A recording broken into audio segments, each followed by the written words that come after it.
Now we will discuss some application of the magnetic force on the uniform magnetic force, the magnetic force that act on from the uniform magnetic field to the moving charge. Okay. How can we use this phenomena when we put the moving charge in the region of the uniform magnetic field? The first application is a velocity selector. Okay. In many experiments, okay, in physics or in chemistry also, or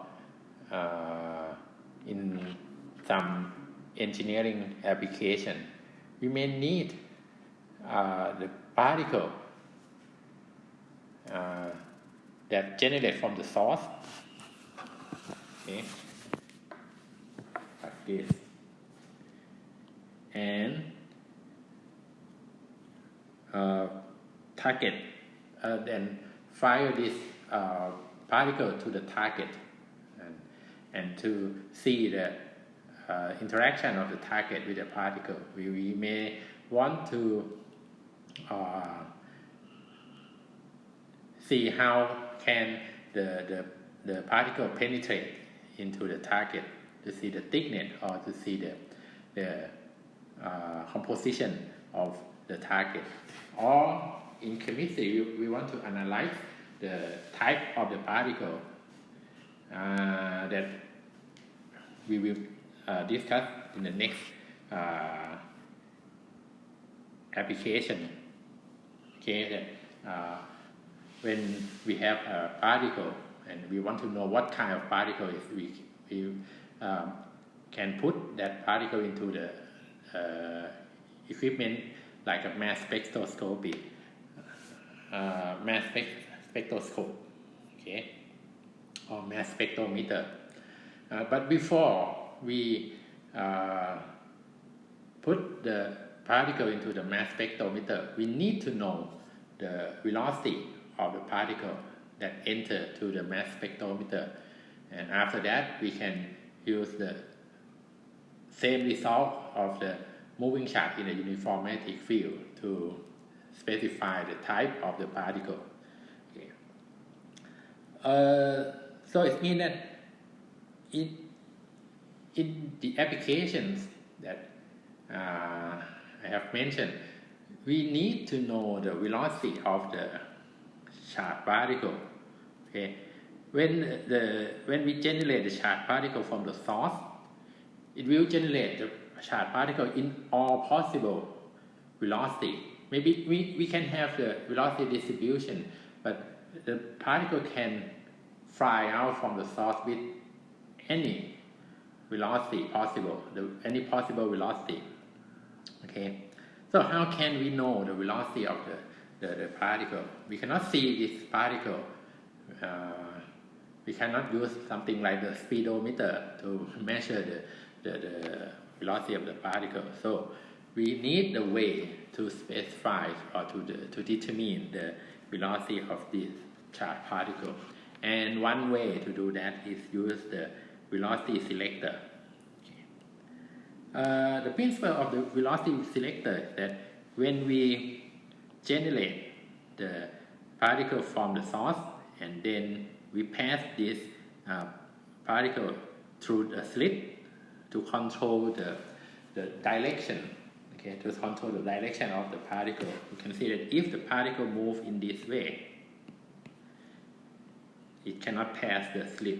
Only the particle that moves in the direction of the dashed line can pass the slit. So we can control the direction of the particle.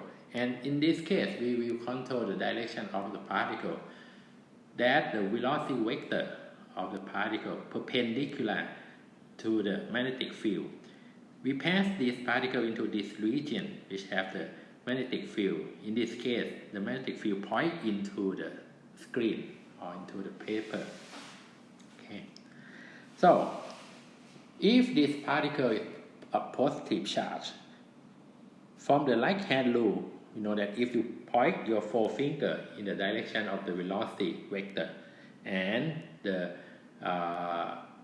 magnetic field point out from your palm into the screen, your thumb will point to the left, so we have the direction of the magnetic force in this direction. We have discussed before that if we pass the particle into the region with the magnetic field like this, the particle will experience the magnetic force, and then the magnetic force will act as a center force. So it means that the trajectory of the particle will be bent. In this case, will be bent to the left like this. Okay, because of the magnetic force. But if there is not only the magnetic field, but if we have also the electric field in this region, this is possible by we can place two plates. It may be the conducting plate. These two conducting plates, like in this figure, and this plate may be connected to the voltage source like this. In this case, the plate on the left is a positive, connect to the positive pole of the voltage source, okay, and the light plate connect to the negative of the voltage source. So these two plates will generate the electric field. And we learned before that if this plate is large enough compared to the distance between these two plates, we can approximate that the electric field between these two plates is uniform. Okay, uniform means you have the same magnitude and you have the same direction all in between these two pairs. Okay, so it means that when you pass the charged particle, in this case it is a positive charged particle like this, and the electric field point from the positive to negative plate. The electric force Fe will point to the light like this. Okay. Now, the total force on this particle will be the vector sum of the magnetic force and the electric force like this. Okay. And for the electric force, we know that the electric force is equal to Q times E. E is the electric field. Magnetic force is the QV cross V. Okay, so we have that the net force is Fe plus Fb. Okay. Now, you can see that if the net force is not equal to 0, it is possible that, for example, if Fb, the magnitude of Fb is larger than the magnitude of Fe, the particle will bend, the particle trajectory will bend to the left like this. But if the magnitude of Fe is larger than the magnitude of Fb, the particle will bend to the right like this. Right? Because the net force will point in the direction of Fe if the magnitude of Fe is larger than Fb. But if the magnitude of Fb is larger than Fe, the net force will point in the direction of Fb and the particle will move in this direction. Okay. The condition to keep the particle move in the straight line as it passes from the slit is that the total or the net force must be 0. Right? The net force must be 0. And if we want the particle to move past this region without bend and hit these two plates, we must have that F net is 0.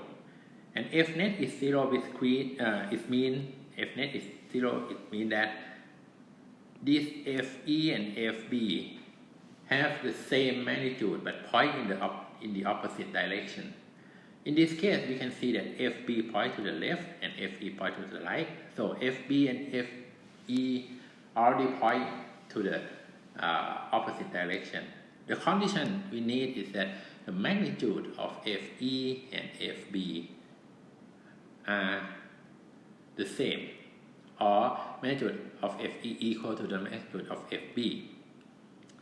The magnitude of FE is QE, and the magnitude of FB in this case is because the velocity vector perpendicular to the magnetic field.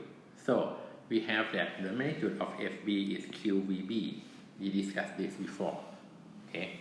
So the condition that we will have the particle that move on the straight line is that QE is equal to QVB, and we can see that Q cancel on both sides of the equation. Okay, so we have that E equal to VB, okay, or V is equal to E over B. This equation means that for the particle that have this velocity, it means that if we know the electric field between these two plates and if we know the magnetic field, we can find the ratio of E over B. Okay, we can find the ratio of E over B, and this ratio is equal to the velocity of the charged particle that can keep the straight line trajectory passing through this region. Okay, if the velocity of the particle does not equal to E over B, we will find that the particle will bend to the left or will bend to the right, depend on the value of the velocity. Okay, only the velocity that have this value, only the particle that have this value of its velocity E over B can pass this region in the straight line. I mean the trajectory can keep the straight line trajectory passing through this region. So this kind of system can be used to select the velocity of the particle that pass to this region by adjust the value of E and B. Okay, by adjust the value of E and B, adjust the from the source of the electric field and the magnetic field. Okay, and when you adjust this value E and B, you have this. You can adjust this ratio. Okay, and when you adjust this ratio, you will know that the particle that pass through this region, okay, the particle that pass through this region will have the velocity of E over B. Okay, that's why we call this system the velocity selector.